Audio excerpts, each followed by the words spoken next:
ദുരിതപർവങ്ങളേറുന്ന കർഷകൻ പതിരുതിരയുന്നു, പതിയേയുണരുന്നു. ഈ നിയമസഭാ തെരഞ്ഞെടുപ്പിൽ നിങ്ങളുടെ ഒരു വോട്ട് അന്നം നൽകുന്ന ഉഷിരുള്ള ഒരു കർഷക പോരാളിക്ക് നൽകൂ. നമ്മുടെ നാടിന്റെ വികസനത്തിൽ പങ്കാളിയാകൂ. നാട് കട്ടുമുടിപ്പിച്ചുകൊണ്ടിരിക്കുന്ന കാട്ടുകള്ളന്മാരെയും സ്ത്രീ പീഡകരെയും അഴിമതിക്കാരെയും ഖജനാവ് കൊള്ളക്കാരെയും ഇനിയും നമ്മൾ നിയമസഭയിലേക്ക് അയക്കണോ? ചിന്തിക്കൂ, പ്രതികരിക്കൂ. പാലക്കാട് നിയോജക മണ്ഡലം സ്വതന്ത്ര കർഷക മുന്നണി സ്ഥാനാർത്ഥി രഘു മാത്തൂരിനെ വമ്പിച്ച ഭൂരിപക്ഷത്തോടുകൂടി വിജയിപ്പിക്കുക. നമ്മുടെ ചിഹ്നം തെങ്ങിൻ തോട്ടം. നമ്മുടെ സ്ഥാനാർത്ഥി രഘു മാത്തൂർ. വിളകളിൽ നോക്കി മിഴി നിറഞ്ഞു. ഞാൻ രഘു മാത്തൂരാണ്.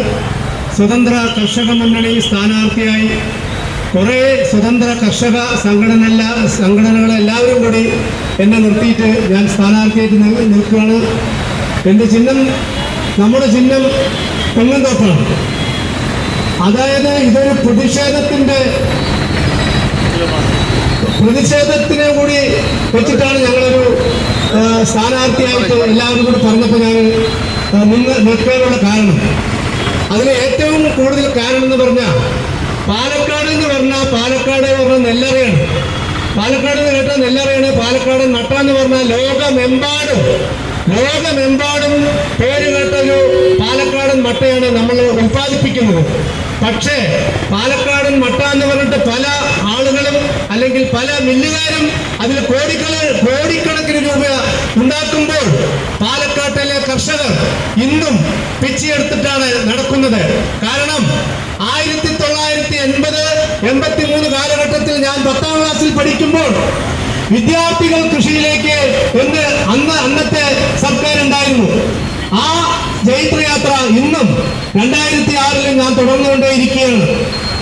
കാരണം സപ്ലൈകോ നെല്ലെടുക്കാൻ തുടങ്ങിയത് മുതൽ ഞങ്ങൾക്കൊരു കർഷക മുന്നേറ്റം എന്നൊരു സംഘടനയുണ്ട്. ആ സംഘടന ഞങ്ങൾ ഓരോ കൊല്ലവും, ഓരോ പ്രാവശ്യവും, ഓരോ സീസണിലും പാലക്കാട് കളക്ടറേറ്റിന്റെ മുന്നിലും പാലക്കാട് സപ്ലൈകോന്റെ മുന്നിലും സമരം ചെയ്ത് വളരെ വല്ലാത്തൊരവസ്ഥയിലായിരുന്നു കർഷകർ. അതിന് പോരാണ്ട് ബഹുമാനപ്പെട്ട നമ്മുടെ മുഖ്യമന്ത്രിയുടെ വസതിയിലേക്കും ഞങ്ങൾ ഒരു 6 മാസം 7 മാസങ്ങൾക്ക് മുമ്പ് സമരം ചെയ്തിട്ടുണ്ടായിരുന്നു. പിന്നീട് സെക്രട്ടേറിയറ്റിലേക്ക് ഞങ്ങൾ സമരം ചെയ്തിട്ടുണ്ടായിരുന്നു. അങ്ങനെ കർഷകർ എന്നും അടിമത്തത്തിന്റെ സമരം.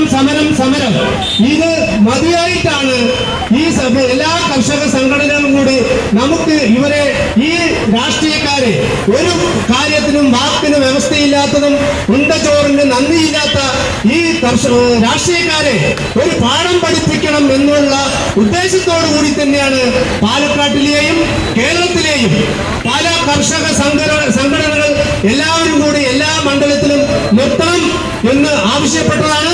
പക്ഷേ ആർക്കും അത് ചെയ്യാൻ സാധിച്ചില്ല. കാരണം കർഷകർക്ക് ഈ പ്രവർത്തനം നടത്തണമെങ്കിൽ പൈസ വേണം.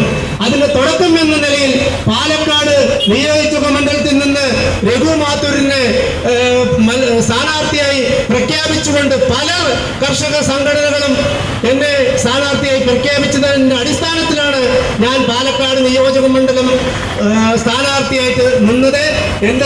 നമ്മുടെ ചിഹ്നം തെങ്ങിൻ തോപ്പാണ്.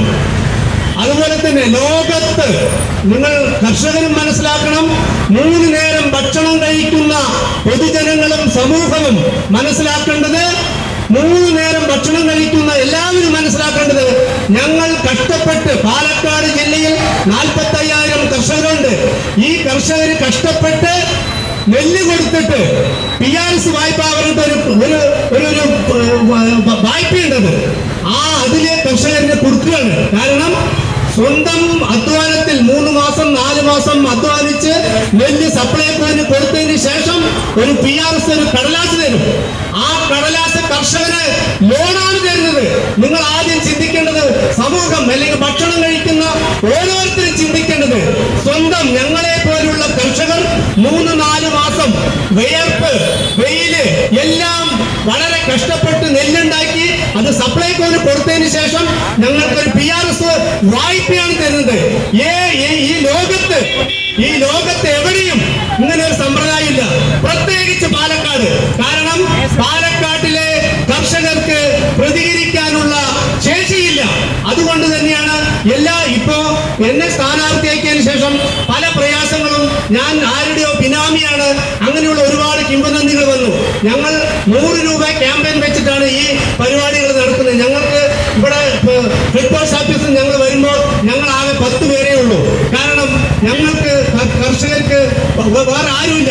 കാരണം എല്ലാവരും രാഷ്ട്രീയത്തിന്റെ പിന്നാലെ പോയി അവർ പറയുന്ന രീതിയിലാണ് എല്ലാവരും പോകുന്നത്. കാരണം ഇവിടെ സ്വതന്ത്ര കർഷക സംഘടന എന്ന് പറഞ്ഞ് നടക്കുന്ന ഒരുപാട് പേര് എനിക്ക് സപ്പോർട്ട് ചെയ്തതാണ്, ഈ സ്ഥാനാർത്ഥിക്ക് സപ്പോർട്ട് ചെയ്തതാണ്. അവരുടെ എല്ലാം ധൈര്യത്തിലാണ് നിന്നത്. പക്ഷേ ലാസ്റ്റ് 6 സംഘടനയായി മാറി. ബാക്കി എല്ലാവരും ഓരോരോ സംഘടനയുടെയും എന്താ പറയാ, ഒരു സ്വന്തമായിട്ട് ഒരു അഭിപ്രായമില്ലാതെ ഓരോ രാഷ്ട്രീയ സംഘടനകളുടെയും അടിമകളായിട്ട് പ്രവർത്തിക്കുകയാണ്. അത് പാലക്കാട്ടിലെ കർഷകർ തിരിച്ചറിഞ്ഞില്ലെങ്കിൽ ഞാനും എല്ലാവരും കോടി പറയുന്നുണ്ട്. എല്ലാ സ്ഥാനാർത്ഥികളും മറ്റുള്ളവരും കോടിക്കണക്കിന് രൂപ, ലക്ഷക്കണക്കിന് രൂപ എന്നൊക്കെ പറയുന്നുണ്ട്.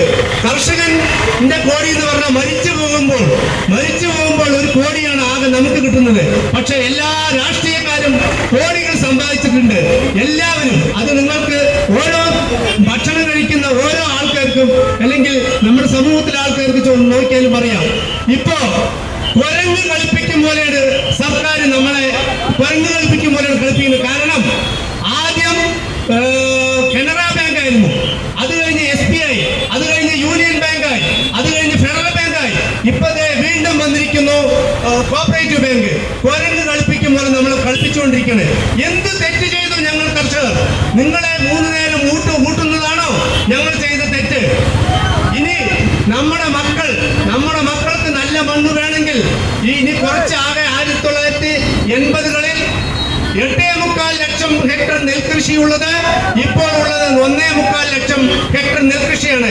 നമ്മളെല്ലാവരും, ഈ എന്നെ പോലെയുള്ള കർഷകരെല്ലാവരും മരിച്ചുപോയാൽ നമ്മുടെ മക്കൾ മണ്ണ് തിന്നാൻ, നമ്മുടെ കേരളത്തിലെ അല്ലെങ്കിൽ പാലക്കാട് ജില്ലയിൽ നല്ല മണ്ണ് തിന്നാൻ ഒരു തരി മണ്ണുണ്ടാവില്ല. അതുകൊണ്ട് സമൂഹമേ, അല്ലെങ്കിൽ നമ്മുടെ സമൂഹം മനസ്സിലാക്കേണ്ട ഒരുപാട് കാര്യങ്ങളുണ്ട്. നിങ്ങൾ ആദ്യം ചിന്തിക്കുക, അല്ലെങ്കിൽ ആലോചിക്കുക, എന്നതിന് ശേഷം പ്രവർത്തിക്കുക. അതാണ് വേണ്ടത്. അല്ലാതെ ഓരോരുത്തരും പല രീതിയിലും പല വാഗ്ദാനങ്ങളും പറയും. പക്ഷെ അതിലൊന്നും നിങ്ങൾ പെട്ടുപോകരുത്. നമ്മൾ കർഷകരാണ്. 45,000 കർഷകരോളം പാലക്കാട് ജില്ലയിലുണ്ട്. നിങ്ങൾ ചിന്തിക്കുക, എന്നതിന് ശേഷം നിങ്ങൾ വോട്ട് രേഖപ്പെടുത്തുക. എനിക്ക് വോട്ട് ചെയ്യണമെന്ന് ഞാൻ ഒരിക്കലും പറയില്ല. നിങ്ങൾ ആദ്യം ചിന്തിക്കുക. 3 നേരം ഭക്ഷണം തരുന്ന കർഷകരാണ് ഞങ്ങളെ പോലുള്ള കർഷകര്. പിന്നെ ചളിയിൽ ഇറങ്ങിയാലേ നിങ്ങൾക്ക് ചോറുള്ളൂ. ഒരാൾക്ക് മാത്രമല്ല, എല്ലാവർക്കും. കർഷകരുണ്ടെങ്കിൽ ജയ് ജവാൻ ജയ് കിസാൻ എന്നാണ് പറയുന്നത്. ജയ് ജവാന് എല്ലാ സൗകര്യങ്ങളുണ്ട്. പക്ഷേ കിസാന്റെ കാര്യം അന്ന് 1980-ലും പ്രശ്നം തന്നെയാണ്. അതേ പിച്ചക്കാരനായിട്ടാണ് ഞാൻ ഇപ്പോഴും ഇരിക്കുന്നത്. കാരണം അന്നും കടമുണ്ട്, അന്ന് സമാധാനമുണ്ട്, സന്തോഷമുണ്ട്. ഇന്നിപ്പോൾ അതില്ല. കാരണം അത്രയും കണ്ട് കർഷകർ ബുദ്ധിമുട്ടുന്നുണ്ട്. അപ്പൊ നിങ്ങൾ ആലോചിക്കുക, ചിന്തിക്കുക, പ്രവർത്തിക്കുക. എല്ലാ കർഷക സംഘടനകളും കൂടി രഘു എന്ന മാത്തൂരിനെ ഈ സ്ഥാനാർത്ഥിയെ നിർത്തി പിന്നെ പാലക്കാട് നിയോജക മണ്ഡലം സ്ഥാനാർത്ഥിയായി ഞാൻ മത്സരിക്കുകയാണ്. നമ്മുടെ ചിഹ്നം തെങ്ങും തോപ്പാണ്. നിങ്ങൾ എല്ലാവരും സഹകരിക്കുക, സഹായിക്കുക. നിർത്തുന്നു. നന്ദി, നമസ്കാരം.